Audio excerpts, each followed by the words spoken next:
words of wisdom from me. I've been put on a very high pedestal by all my brother judges here. Anyway, Honorable Bar President, my brother judges on the dais, learned Principal District Judge, members of the District Judiciary present here, senior members of the Bar, ladies and gentlemen. I was trying to understand what the Bar President was saying in his speech. He got a lot of applause. One portion I could make out was that he was praising Brother Somya Julu. The other part I was not very sure whether he is criticizing the Chief Justice or not. In retrospect, I feel if we had deferred the inauguration ceremony by at least 6 months, I would have undergone a crash course in Telugu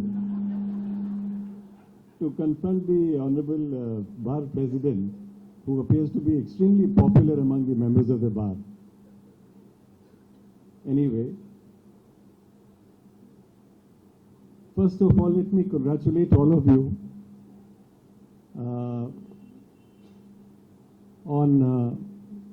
on this momentous occasion when the inauguration has happened of this 10-court complex. In fact, I am here only by accident to inaugurate it and be a part of this inauguration.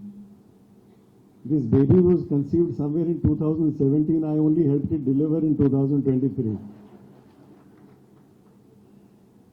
In between, because of some procedural delays, the matter kept on hanging. And it was only on account of continuous efforts by various brother judges who held the office in the interregnum and the efforts of the administrative judges during this time that this was made possible. We only had to push it a little bit to make it happen at least before Justice Somya Julu, who is a very popular judge in our High Court, also participates in this function, this being his home ground.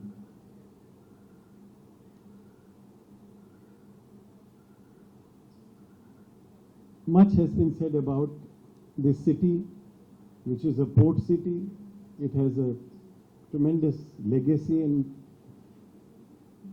respect. It is known as a city of destiny, as brother said just now.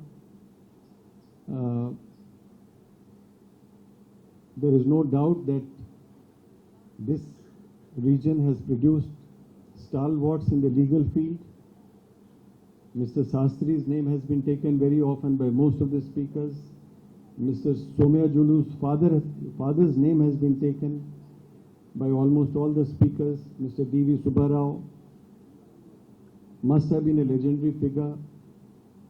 That respect for seniors who have traversed the distance in these corridors over the years is quite apparent. But one thing I must appreciate, and that is the respect and regard which all of you have for the doyens of yesteryears in the legal profession. This is very important. To remember such legal luminaries from a platform like this, on an occasion like this, shows your humility, shows that you recognize talent, shows that if at all somebody distinguishes himself in the legal field, you are not one to criticize him or be envious about, but perhaps to emulate the achievements and encourage others to follow suit. This is very important. And the praise and the appreciation and the love and regard appears to be very, very spontaneous. This is quite appreciated.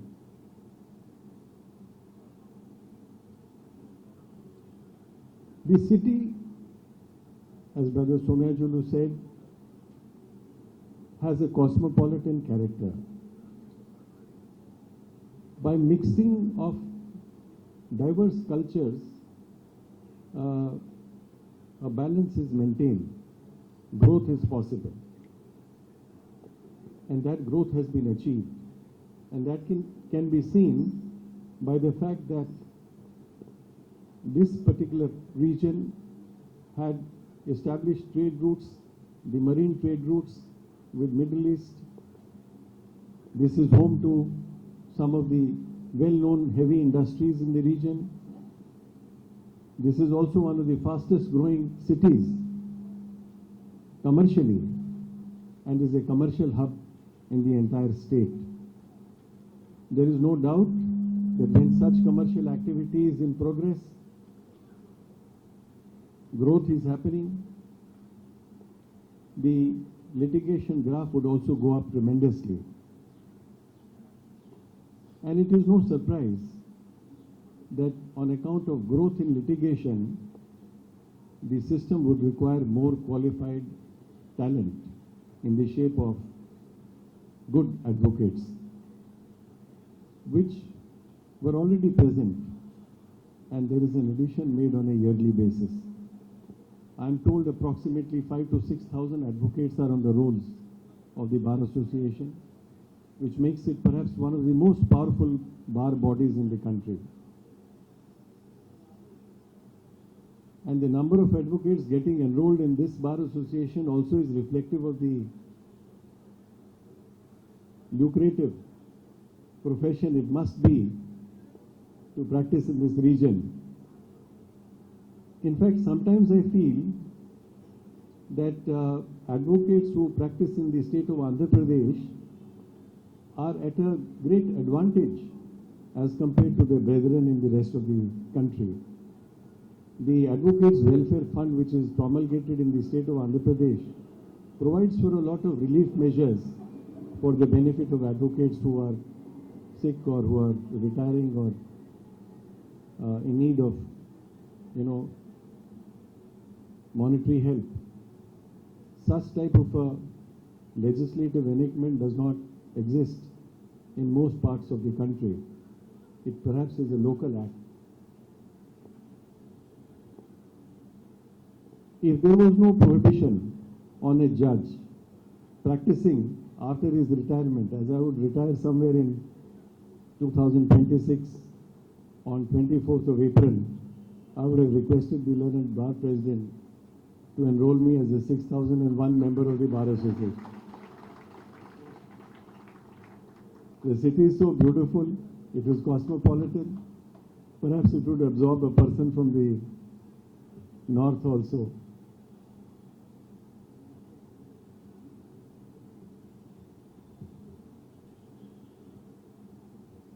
Brothers had mentioned about the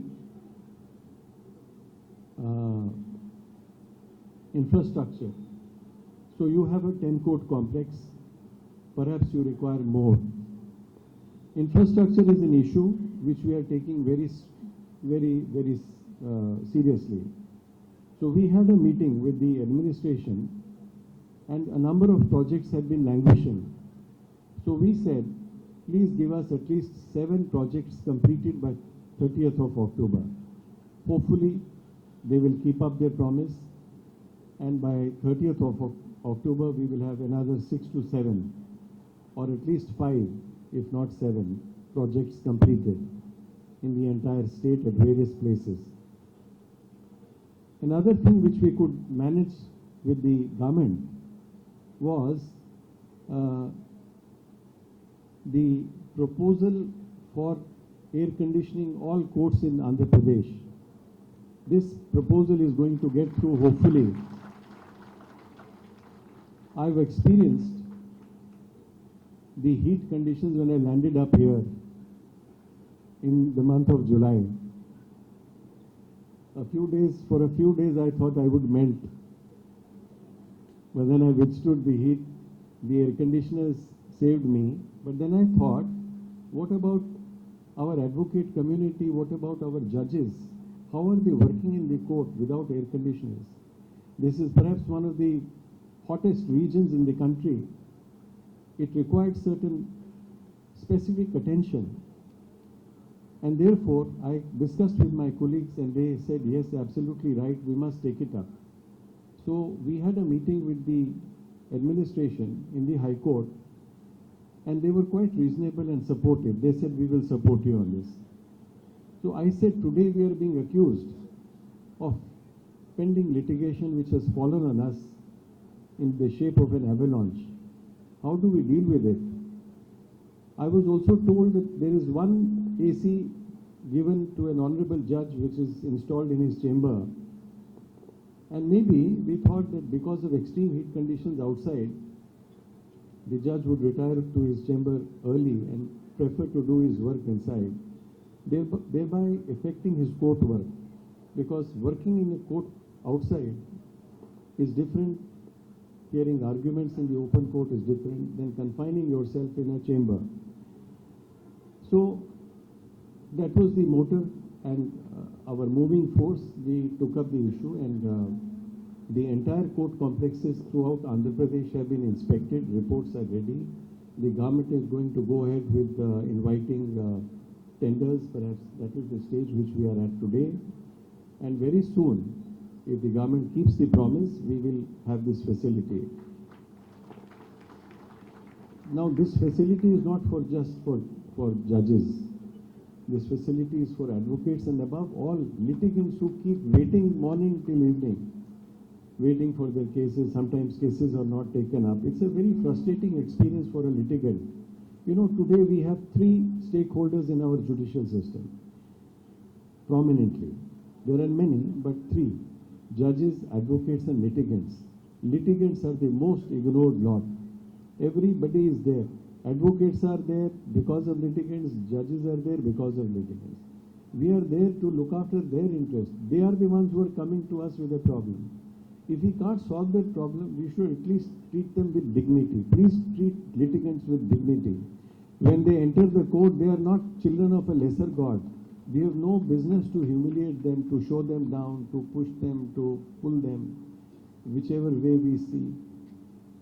I've seen sometimes in the courts, they are scared. They have respect, but they need not be scared.